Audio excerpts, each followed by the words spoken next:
Hey guys, Dr. Karo here, Platinum Chiropractic. So we got a question about shoulder injury. I want to show you some exercises that I would start to do in order to rehabilitate the shoulder. The first thing I want to start with is going to be the shoulder blade movement. So shoulder blades work in a circular motion. Your shoulder blade comes up and around, and it's this circle that I want to start to train.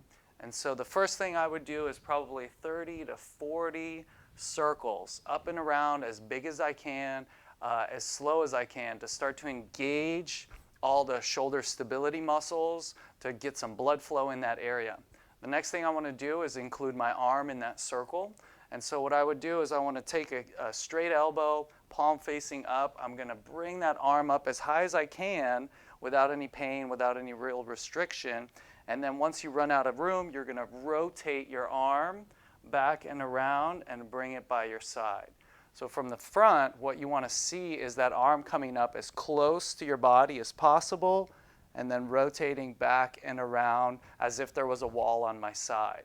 What that does is that it's going to give us a diagnostic, basically telling us what area do I feel stiff, restricted, or pain. Maybe it's back here in this area or something like that I want to start to improve in that range of motion so that everything works better. If I find an area that's restricted or sticky or hurts, then I can use something like a door jamb. I can place my arm generally in that area and start to twist my body, work that range, hold that position up, maybe take my hand off and see how that feels.